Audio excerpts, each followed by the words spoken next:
ปิ้นพระเจ้าสุโธทนะได้เจิญพราหมณ์108 คนเอามากินข้าวกันที่บ้านแล้วมีพราหมณ์8 คนในจำนวนนั้นมี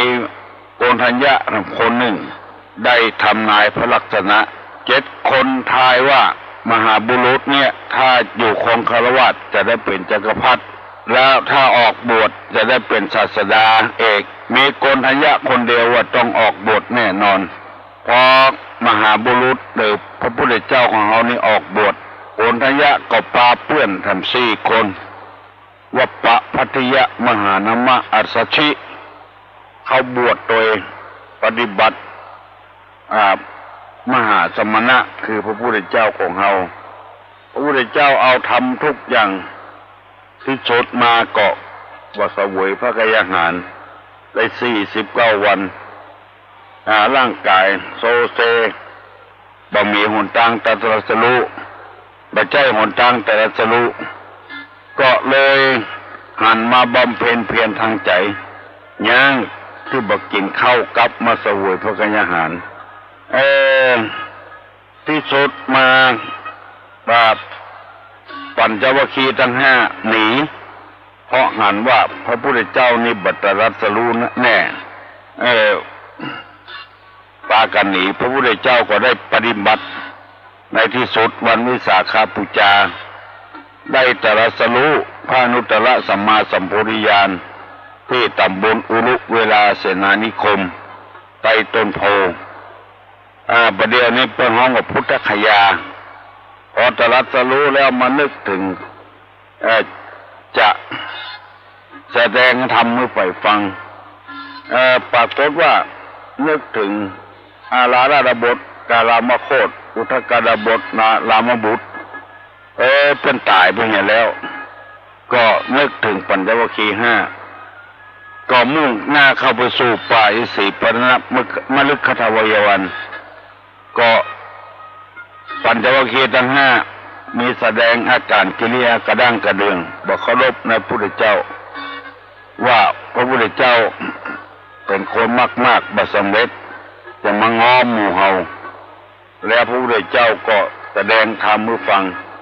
พอแสดงธรรมให้ฟังธรรมที่แสดงให้ปัญจวัคคีย์ทั้ง5ได้ฟังนั้นมีชื่อว่าสิ่งใดสิ่งหนึ่งมีความเกิดขึ้นเป็นธรรมดาสิ่งนั้นย่อมหมดและดับไปเป็นธรรมดาพอได้ฟังจากนั้นแล้วโกณฑัญญะหูเรื่องเลยก็ได้หูธรรมพระพุทธเจ้าจึงกล่าวว่าอัญญาสิโกณฑัญโยวัตตะโพโกณฑัญโยอัญญาสิวัตตะโพโกณฑัญโยแปลว่าโกณฑัญญะได้รู้ธรรมแล้วได้รู้แล้วคำว่าอัญญาสินี่แปลว่าได้รู้แล้วคำว่าอัญญาจึงมานำหน้าชื่อของว่าโกณฑัญโยอัญญาโกณฑัญโยโกณฑัญญะแล้วโกณฑัญญะก็ได้บวชพระพุทธเจ้าก็บวชให้ต่อจากนั้นก็สั่งสอนท่านทั้ง4ที่เหลือได้ดวงตาหันธรรมเป็นพระโสดาบันได้รับการอุปสมบทเป็นผู้เจ้าโดยวาจาอันเดียวกันต่อจากนั้นพระองค์ก็ได้ตรัสเทศนาหนทางแห่งการอบรมวิปัสสนาวิมุตติอันเป็นที่สุดแห่งพรหมจรรย์ชื่อว่าอนัตตลักขณสูตรใน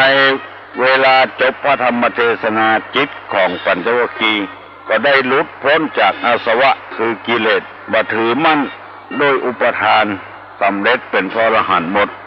คำว่าอุปทานนี่คือความยึดมั่นถือมั่นคนเราทุกวันนี้ที่มีกิเลสอยู่ก็เพราะว่ายึดมั่นถือมั่นอันนี้ของกูอันนั้นของกูอันนั้นของเพื่อนไอ้อย่างเนี้ยเรียกว่าเป็นของเราหมดก็เลยบักกล้าปฏิบัติธรรมจะกินก็เสียดายจะขายก็เสียดายจะตานก็เสียดายยังยึดมั่นถือมั่นอยู่ เราจึงพัวพันอยู่กับกิเลสห่วงลูกห่วงเมียห่วงลูกห่วงผัว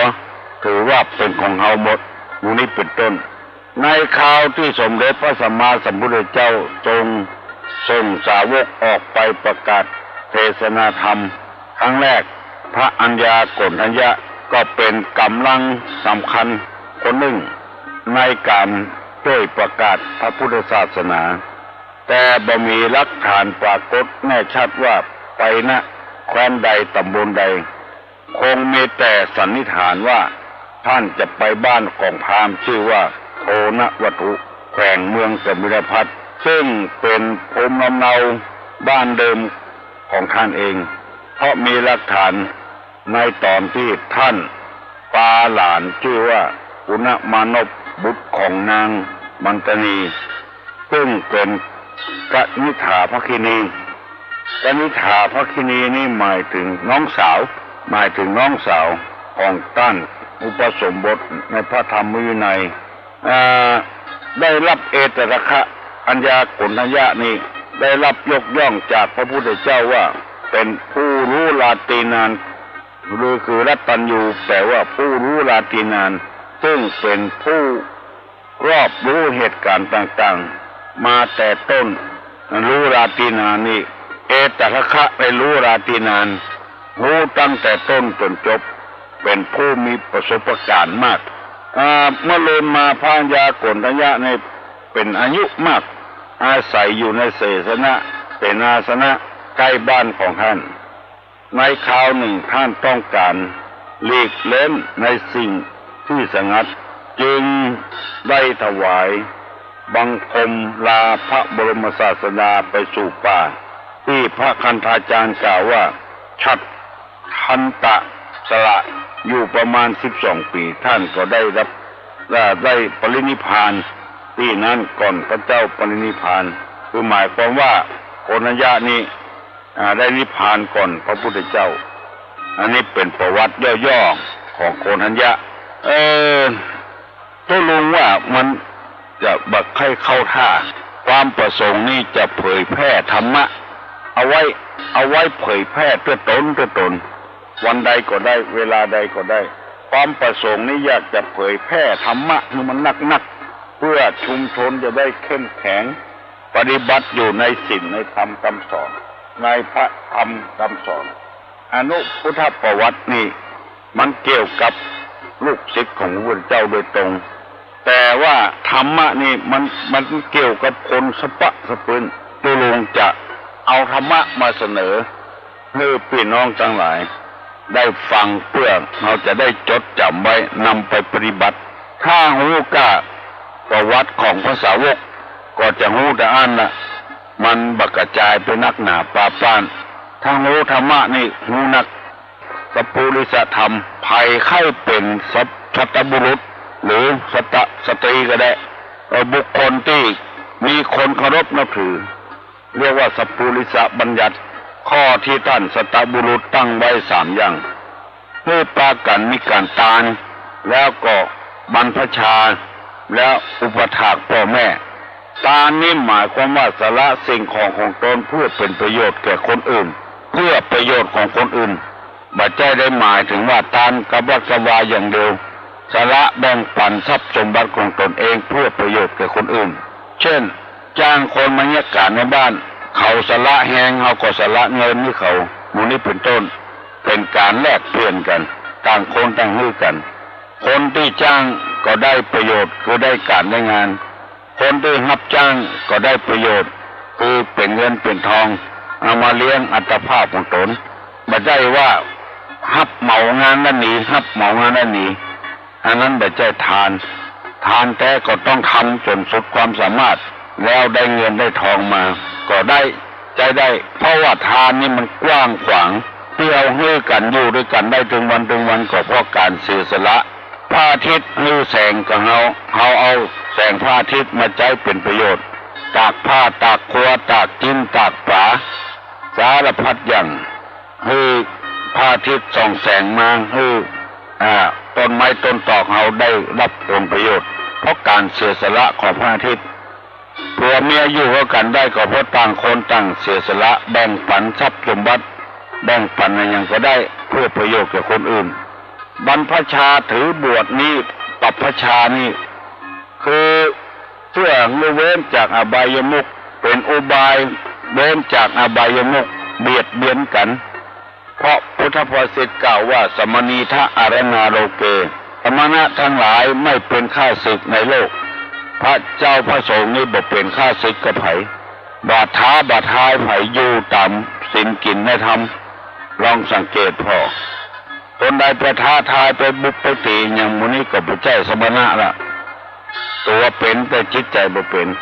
มาตราปิตุอุปทานะนี่ปฏิบัติบิดามารดาให้เป็นสุขเพราะว่าต้านฮื้อกูยังฮื้อถึงจิตชีวิตจิตใจเราได้มาจากพ่อจากแม่หมดถ้าบ่มีพ่อมีแม่อยู่ด้วยกันแล้วก็บ่ได้ลองสังเกตพอพระจายอยู่กับพระจายก็บ่มีลูกไม่ยิงอยู่ก็ไม่ยิงก็มีลูกเพราะฉะนั้นจะต้องมีพระจายเพราะฉะนั้นท่านจึงเป็นบุญคุณกับเราปฏิบัติอันนี้ได้เสนอไปแล้วทำกรรมก็เสนอไปแล้วว่าอัปปนกะปฏิปทาคือปฏิบัติบ่ผิดคนใดทำอย่างนี้แล้วก็บ่ผิดอยู่กันไหนก็อยู่ได้อินทรีย์สังวรสำรวมอินทรีย์6ตาหูจมูกลิ้นกายใจสำรวมมันไว้บางเรื่องยินดียินร้ายเวลาตาหูบตาหันหูบหูได้ฟังเสียงกินเข้าจมูกลิ้มรสถูกต้องโผฏฐัพพะรู้ธรรมารมณ์ด้วยใจอันนี้บ่มีพิษกระไผและโภชเนมตัญญูตารู้จักประมาณในการกินชาคริยานุโยคประกอบความเพียรเพื่อจะทำใจให้สะอาดอันนี้ฮ้องกันว่าอัปปนกะปฏิปทาคือปฏิบัติบ่ผิด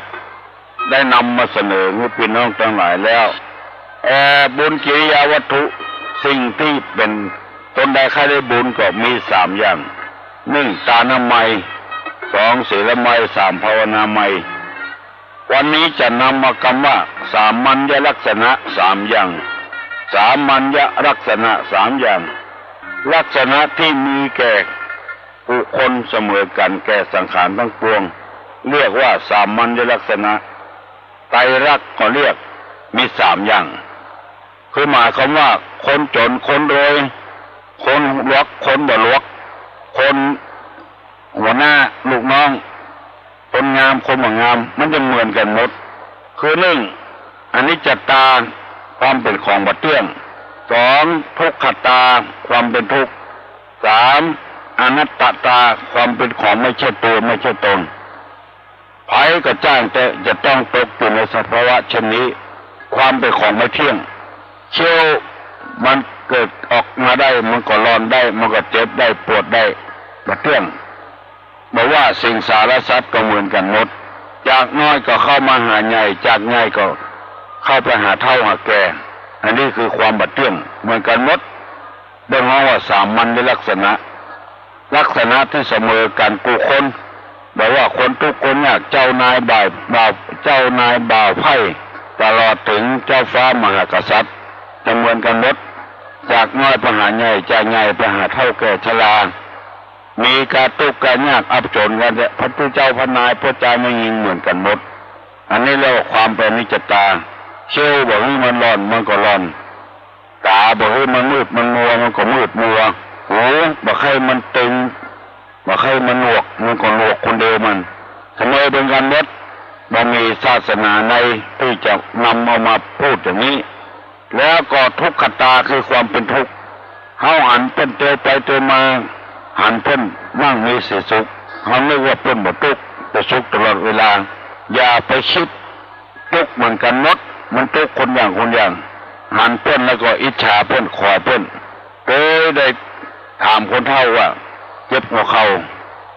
ปวดหัวเข่าลุกยากนั่งยากบ่นว่าเป็นกรรมเป็นเวร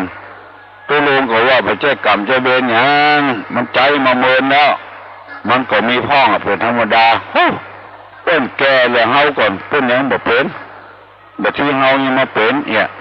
อันนี้บ่รู้ว่าจะต้องเป็นทุกขตาคือความเป็นทุกข์หันเพิ่น อันเพื่อว่ามีความสุขของเขาบ่มีความสุขหมู่นี้จะเกิดกระวนกระวายนักขึ้นและอนัตตาทุกอย่างไม่ใช่ของตนเองถ้าเป็นของตัวเองแล้วจะต้องบังคับได้ต้องบังคับได้ไม่ใช่ของเขาสักอย่างของเขานั่นก็คือดวงใจดวงเดียวกันโมนั้นสุดแล้วแต่มันจะเป็นไปคนเดียวมันบังคับมาได้อนัตตาความเป็นของไม่ใช่ตัวใช่ตนที่นำมาเสนอนี้เพื่อบ่ให้เฮานั้นได้ยึดมั่นถือมั่นล้ำไปยึดมั่นถือมั่นมันเกิดความทุกข์พระพุทธเจ้าเป็นปรารถนาอย่างให้คนทุกคนน่ะมีความสุขจึงตั้งธรรมะขึ้นมาเพื่อจะให้หลีกเลี่ยงเบื่อเราทุกข์ให้เราได้สบายใจให้เราได้สบายใจเพราะของนี้เป็นเจ้าของเฮาเป็นอนัตตาความเป็นของไม่ใช่ตัวใช่ตนได้นำเอาธรรมะมาเสนอพี่น้องทั้งหลายกูเจ้าได้ผลพ่องบ่ได้ผลพ่องลูกน้อยประเดี๋ยวนี้6:00 นแล้วจะประตันอย่างหนาวก็หนาวนอนม่วนตึกอะถ้าเราไปฟังกรรมมันเอาแบบฝืนมันจะเสียเวลาเสียการเสียงาน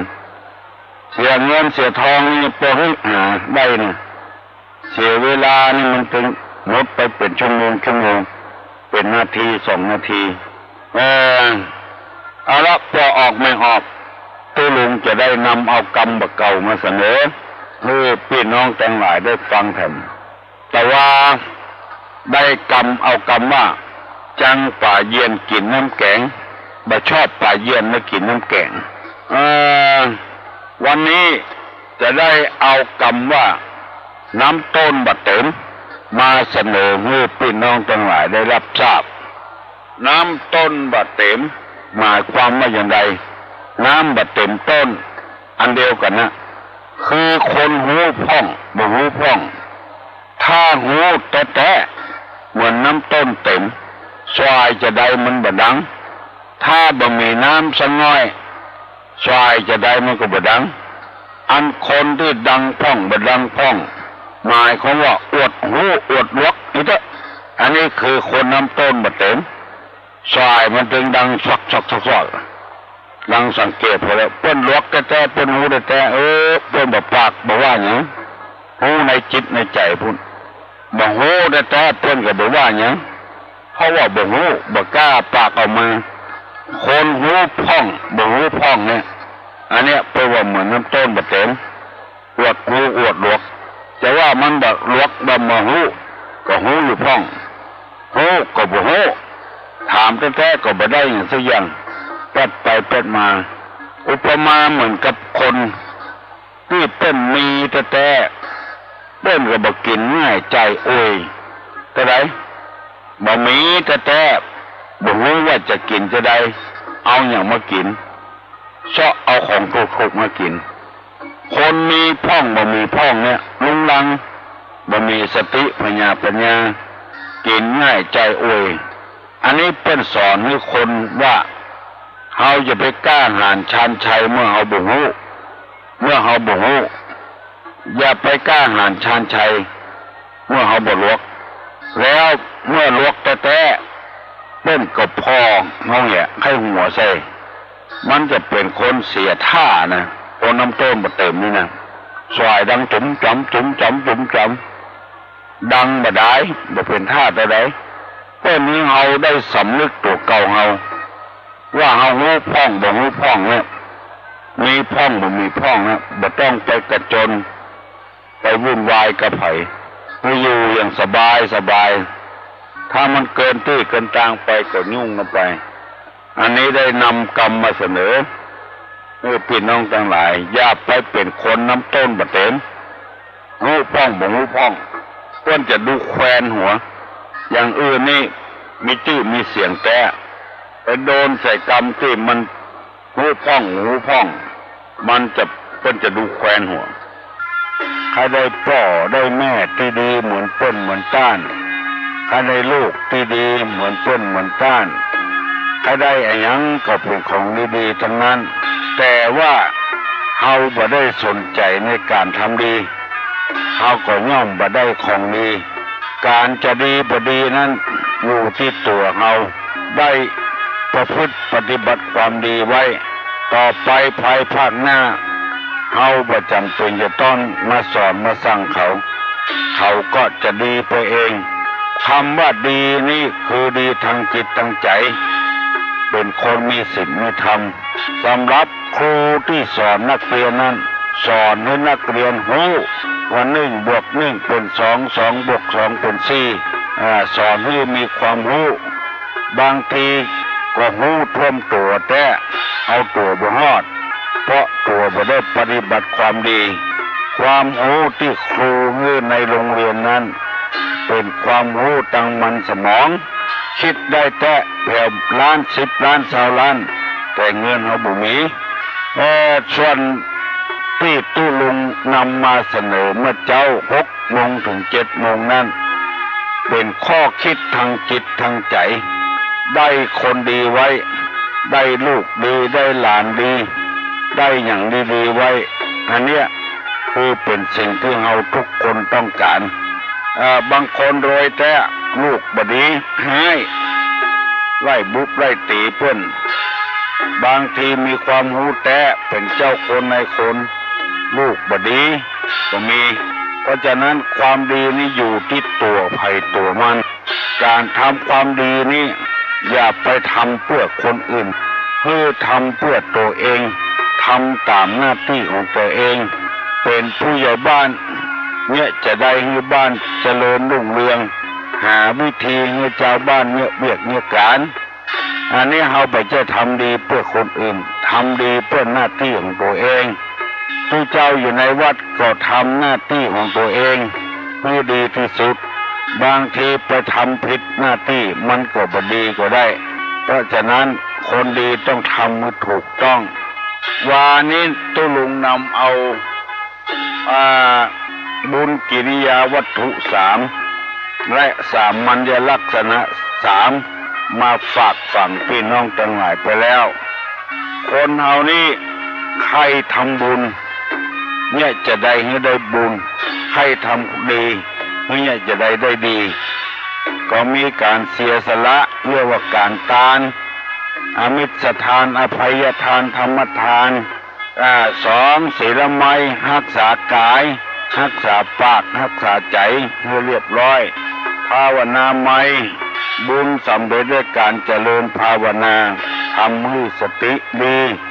ที่เหนียมเที่ยงมั่นทำให้กุศลเกิดขึ้นเป็นวันอันนี้เรียกว่าภาวนาแล้วก็บอกว่าไผสักคนจะมีเหมือนกันหมดคนจนคนรวยเรียกว่าสามัญลักษณ์อนิจจตาความเป็นของไม่เที่ยงทุกขตาความเป็นทุกข์อนัตตาความเป็นของไม่ใช่ตัวไม่ใช่ตนอันนี้ก็นำเสนอไปแล้ววันนี้จะขึ้นหมวด4ที่ว่ามันนั้นเป็นหมวด2กับหมวด3หมวด4นี่ภัยไข้ให้มีความเจริญผู้ปฏิบัติตามธรรมวุฒินี่แปลว่าธรรมเป็นเครื่องเจริญวุฒิจำเริญใจมั่งมีสีสุขมีเข้ามีของมีเงินมีคำก็มีวุฒิธรรม4ประการ1สัพพุริสังเสวะคบท่านผู้ประพฤติด้วยกายวาจาใจดีคือคบสัตบุรุษเอากันง่ายๆก็ได้ถ้าตัวลุงจะถามว่าภัยไข้ให้มีความเจริญคือคบผู้รู้คบสัตบุรุษผู้ประพฤติชอบด้วยกายด้วยปากด้วยใจอันนี้เจริญแน่นอนถ้าไปคบกันกินเหล้ากินยาตั้งโต๊ะกันเป็นที่อันนั้นบัดเจริญแน่นอนลองสังเกตพอเถอะบัดเจริญแน่นอนถ้าไปคบสัตบุรุษอันนี้เจริญแน่นอนเพิ่นจะแนะนำหนทางให้2สัทธรรมเสวนะฟังธรรมของท่านโดยเคารพฟังคำสอนของท่านโดยเคารพเมื่อคบสัตบุรุษแล้วก็2ฟังคำสอนของเพิ่นโดยเคารพ3ติตองรู้จักสิ่งดีหรือชั่วโดยอุบายที่ชอบเมื่อคบสัตบุรุษแล้ว2ฟังคำสอนของเพิ่นโดยเคารพ 3. ติตองให้ลุกจากสิ่งที่ดีหรือชั่วโดยอุบายที่ชอบเอามาพิจารณาทำกรรม 4. ธรรมานุธรรมปฏิปติประพฤติธรรมตามสมควรแก่ธรรมที่ได้มองเห็นแล้ว 1. คือคบสัตบุรุษ 2. ฟังคำสอนโดยเคารพ 1. คบสัตบุรุษ 2. ฟังคำสอนโดยเคารพ 3. ติตองรู้ดีหรือชั่ว 4. ปฏิบัติสมควรแก่ที่ปฏิบัติคือหมายความว่าบัจจัยปฏิบัติเหี่ยกูข้อกูอันคือปฏิบัติตามธรรมเพราะนิสัยคนนี้เปิ้นฮ้องนิสัยว่าคนเนี้ยมีความคิดบ่เหมือนกันอันใดที่เราคิดได้เอากับปฏิบัติอันนั้นมีนิสัยบ่เหมือนกันอันใดบ่ถูกต้องตามนิสัยเราก็ปฏิบัติบ่ได้อย่างคนมักเผ็ดมักเค็มมักหวานมักขมบ่เหมือนกันอุปนิสัยคนเหมือนกันเพราะฉะนั้นจะต้องปฏิบัติตามธรรมานุธรรมะที่มองหันและปฏิบัติได้ก็ปฏิบัติตามนั้นมันบ่เหมือนกันไปบังคับกันบ่ได้บุคคลใครหวังความเจริญให้ตั้งอยู่ทำอะไร 1. ให้ตั้งอยู่ในมุทิธรรม4ประการ 1. คบผู้รู้ 2. ฟังคำสอนโดยเคารพ 1. คบท่านผู้รู้ปฏิบัติด้วยกายด้วยวาจาใจชอบอันนี้เรียกว่าผู้รู้แล้วบ่ได้ปฏิบัติยังบ่ใช่ผู้รู้เตื้อเปิ้นรู้แล้วเปิ้นปฏิบัติโดยอันนี้ฮ้องว่าสัตบุรุษรู้บ่ได้ปากเป็นธรรมใจดำอย่างหมิ่นหม้ออันนี้คบก็บ่ได้เฮาสังเกตพอเปิ้นมีปฏิปทาอย่างใดอันนี้ฮ้องว่าคบสัตบุรุษ 2. ฟังคำของท่านโดยเคารพฟังคำฟังคำสั่งสอนของท่านโดยเคารพ 3. ติตองรู้จักสิ่งที่ดีหรือชั่วเอามาพิจารณาก่อน 3. ปฏิบัติธรรมตามสมควรแก่ธรรมที่ได้รู้ได้เห็นเพราะว่าอุปนิสัยคนเหมือนกันปฏิบัติตามธรรมที่ได้รู้ได้เห็นอันนี้เป็นข้อที่ 4อันนี้แน่เจริญแน่ข้อ 2ถ้าคบคนบ่ดีเนี่ยบ่ได้ติตองพิจารณาก่อนมันดีมันชั่วก็ทำตามเขาแล้วก็บ่ได้พิจารณาบ่ฟังคำโดยเคารพบ่ได้พิจารณาแล้วบ่ประพฤติตามนั้นอันนี้แน่นอนบรรลัยแน่นอนคนใดใครเจริญต้องปฏิบัติตามหลักธรรมนี้อันนี้เอาธรรมะมาเสนอแล้วก็เรื่องพุทธานุพุทธประวัติคือประวัติของพระสงฆ์ผู้ได้รับเอตทัคคะวันนี้ก็จะสนองน้ำใจเพราะว่าเปิ้นมีเหตุมีผลของเปิ้นว่าที่ให้ฟังพุทธประวัติของพระสาวกตะวาวันเชิญเอาเรื่องของพระโกณฑัญญะมาเสนอแล้ววันนี้เอาพระวัปปะมาเสนอแถมที่เป็นลูกน้องของโกณฑัญญะท่านวัปปะนี่เป็นบุตรของพราหมณ์เมืองกบิลพัสนะเป็นเมื่อพระพุทธเจ้าของเราเนี่ยเป็นห้องมหาบุรุษเกิดใหม่พราหมณ์ผู้เป็นบิดาของท่านได้รับเชิญในการเลี้ยงโภชนาหารคือเป็นลูกของพราหมณ์คนหนึ่งพ่อของเปิ้นนะไปเลี้ยงเข้าเปิ้นเจิญไปเลี้ยงเข้าที่ในวังของพระเจ้ากบิลพัสเลี้ยงอาหารในพระราชพิธีทำนายลักษณะตั้นได้หันพระลักษณะถูกต้องตามลักษณะพยากรณ์ศาสตร์ของพระมหาบุรุษ จึงเกิดความเลื่อมใสและเคารพในพระองค์เป็นอย่างมาก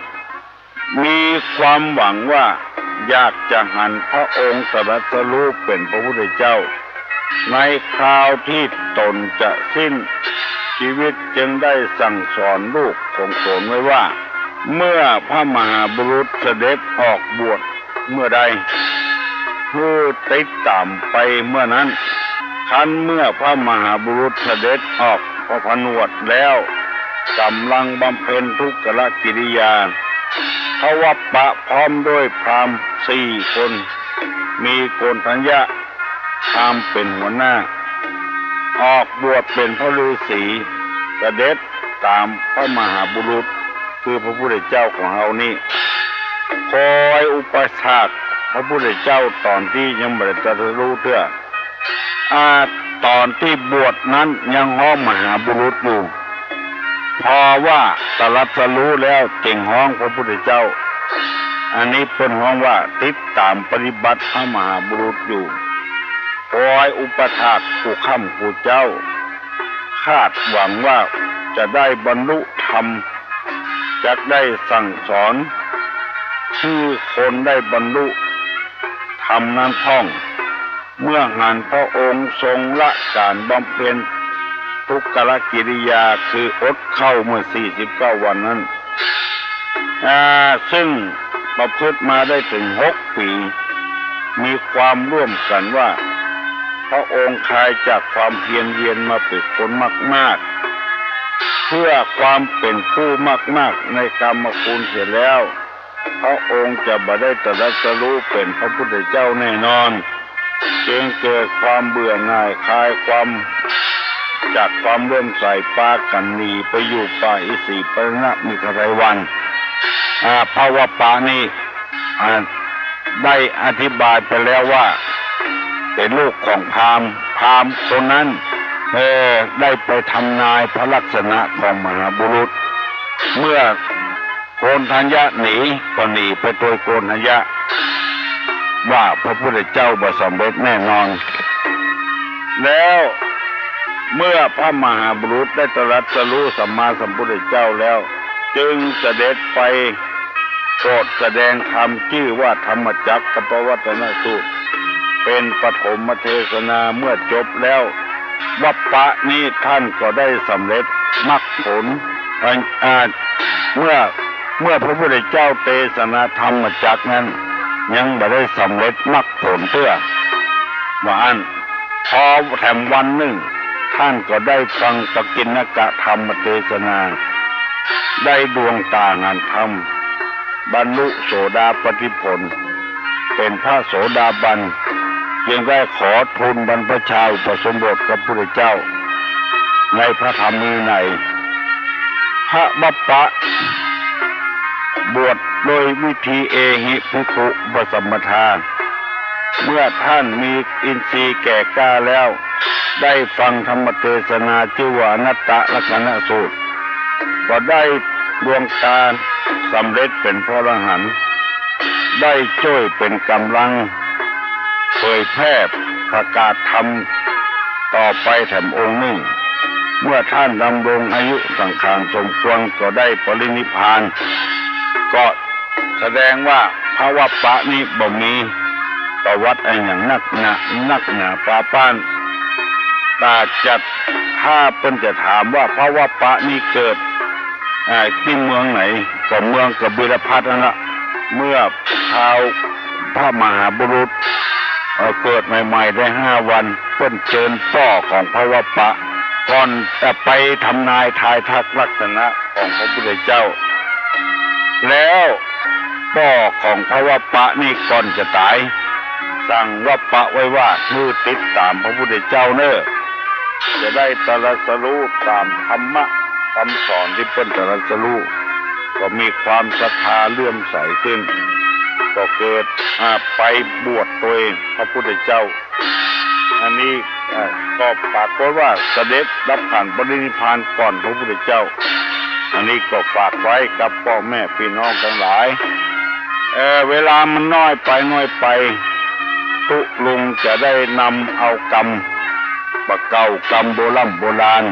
มาเสนอเมื่อพี่น้องทั้งหลายได้ฟังแถมกรรมบักเก่าที่ได้นำไปเสนอว่าจังป่าเยี่ยนและกินน้ำแกงจังป่าเยี่ยนและกินน้ำแกงต่อไปจะได้เอากรรมบักเก่าอันที่เพิ่นสอนไว้มาเสนอให้พี่น้องทั้งหลายทำเพื่อเป็นคติเตือนอกเตือนใจความจริงนั้นบ่ได้ตั้งใจมาสอนมาสั่งมาสอนไผ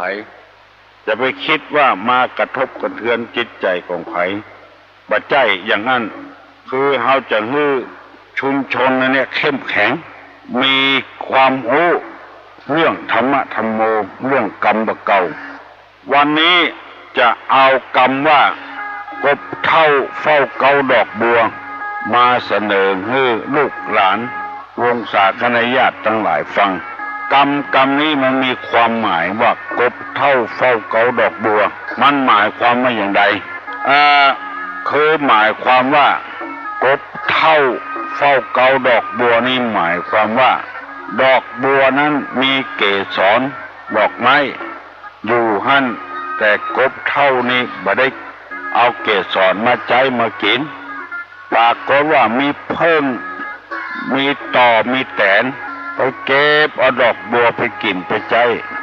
แล้วหางเพิ่งยังมีน้ำหวานต่อก็มีแตนก็มีเป็นอาหารอันยอดเยี่ยมเพราะว่าเกสรดอกไม้นี่มันหอมเอาติดติ่นไปตัวเอาไปฝากลูกฝากหลานไปตัว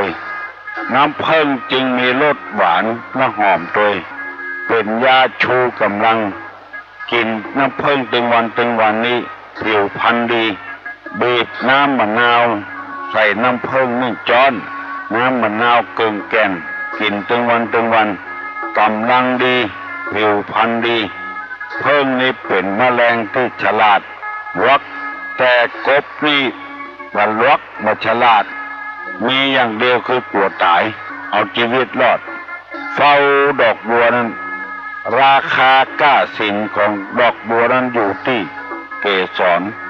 ไม่ได้กินสักกรรมเฝ้าอย่างนั้นอบปบอันนี้ก็หมายถึงว่าคนเฮาเฝ้าทรัพย์เฝ้าสินแล้วบ่เอามาใช้เป็นประโยชน์บ่ได้ก่อร่างสร้างตัวให้เป็นประโยชน์แทนอยู่โรงเรียนก็อยู่คุ้มเท่าเอาไปอย่างนั้นบ่ได้พัฒนาโรงเรียนอยู่วัดก็อยู่ไปเป็นวันกินข้าวศรัทธาคือเท่าคือแก่ไปเป็นวันบ่ได้พัฒนาบ้านจองอย่างสักอย่าง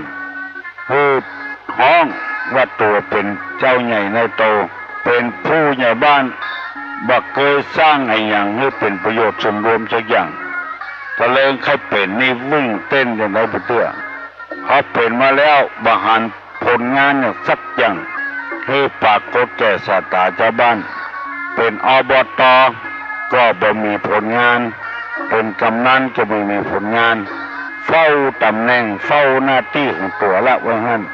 เป็นนายอำเภอเป็นปลัดอำเภอถ้ากินเงินเดือนอย่างเป็นครูก็ถ้ากินเงินเดือนนั้นแล้วไปอ่ะบ่ได้ทำประโยชน์อย่างฮื้อแก่โรงเรียนฮื้อแก่เจ้าบ้านเจ้าจองอันนี้เป็นห้องว่ากบเท่าเฝ้าเกาดอกบัวบ่ได้คนอื่นเอาคุณงามความดีไปกินไปใจให้หมดหาสาระหาประโยชน์บ่ได้คนเฮาอยู่ไปวันหนึ่งบ่ได้เนี่ยอย่างสักอย่างไว้ฮื้อเจ้าบ้านเจ้าจองฮื้อตัวเองในครอบครัวลุกมาเมื่อเจ้าก็เอี่ยวตะเลินเป็นคอเนี่ยใครรับก็มานอนลุกกินข้าวตอนละเอี่ยวหั่นเอี่ยวนี่ค่ำไปก็มานอนเนี่ยกินข้าวแรงก็นอนเนี่ยแบบนี้อย่างสักอย่างเวลาก็บ้านก็บ่ต้องเจ้าเข้าก็บ่ต้องซื้อบ่เสาะหางานบ่เสาะหาการขี้ค้านอันนี้เป็นเฮาว่ากบเท่าเฝ้าเกาดอกบัวเกิดมาเสียเวลาบ่ได้ทำประโยชน์ให้แก้ไขสักคนเพิ่นบอกว่าทางที่แก้มาก็ให้เสียดายเวลา ที่มันผ่านเป็นวันนั้นเขาบ่ได้ประโยชน์อย่างสักอย่างต้องทำงานต้องแยกการจะไปอยู่บ่ดอกบ่ได้น่าจะไปงี้เพิ่นเอาเกสรไปใจเฮาบ่ได้อย่างสักอย่างอยู่หันวันค่ำคืนฮู้อยู่ต้องทำการทำงานตุลุงเจ็บมาออกอากาศเมื่อเจ้านี่ก็คือเอากรรมหมดเนี้ยมาฝืนอกฝืนใจถึงมันจะเท่าจะแก่มากก็ลูกเจ้าเพราะคนเท่านี่ลูกขวายบ่ได้คนเท่าลูกขวายนี่ก็คือคนขี้ค้านตื่นแล้วบ่ลุกหรือว่าเก่งอกเก่งใจลูกหลานก็เติกกำพืชเขาไปนั่งหิงไฟกกนกละอ่อนจะเงี้ยอย่างก็บ่รู้จ้างอันนั้นก็ไปทำอย่างเขาต้องทำงานเขาต้องเงี้ยการจักตอกสารโกยกาแปลงหั่นแปลงนี่กาที่มันงอกมันเงยต่ำให้ต่ำสวนก็ออกไปปลูกผักปลูกไม้ปลูกปะทั่วปลูกผักกาดกะหล่ำใบบรรเทาบ่เฮือได้ซื้อของกินยังดีกว่าอย่าไปอยู่ประดายวันค่ำเผาเกาดอกบัวแล้วว่างั้นมันบ่มีสาระบ่มีประโยชน์แก่คนแก่ตัวเองเพราะฉะนั้นจึงได้นำมาเสนอให้พี่น้องทั้งหลายได้ฟังว่าอย่าไปเป็นกบเท่าเฝ้าเกาดอกบัวกินก็บ่กินใจก็บ่ใจเพิ่นเอาไปกินไปใจก็ขางให้เพิ่นหมู่เนี้ยมันหาสาระหาประโยชน์บ่ได้เพราะฉะนั้นจะต้องทำการทำงานจะไปขี้ค้านทำไปเรื่อยๆเพราะว่าร่างกายของเรานี่เพิ่นสร้างมาให้ใจเนี่ยการบ่ใจอยู่บ่ได้ขอฝากขอฝังพี่น้องศรัทธาตายกทั้งหลายจะได้รับทราบเหมือนกันกูคู่กูคนเด้อตุลุงก็ขอปั่นปอนให้ปากันมีโชคมีลาภหิมากล้าขึ้นเดินท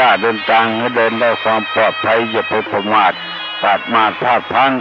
ถึงตายได้ทุกเวลาสปีติโยวิวัตจันตุสัพพะโรโกวินัสสตุมาเต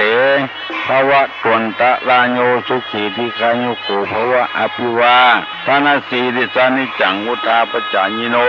จัตตาโลธรรมาวัฏันติอายุวันโนสุขังพลัง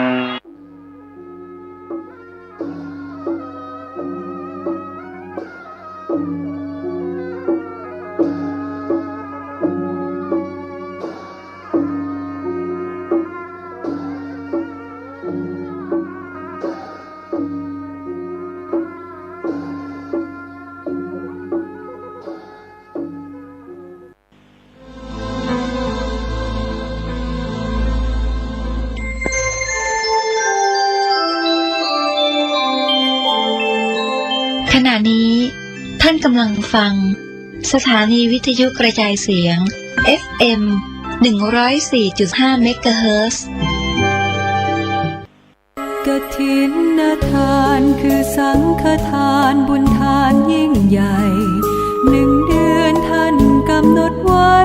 นับตั้งแต่วันออกพรรษาถึงขึ้น15 ค่ำเดือน 12สิ้นสุดเวลาเป็นการละทานล้ำค่าสืบทอดนานมาแต่ครั้งพุทธกาลขอเชิญชาวพุทธร่วมใจกันทำบุญทอดกฐินบำรุงพระสงฆ์ผู้ทรงศีลทำรงพุทธศาสตร์ยืนนานล้อมรวมศรัทธา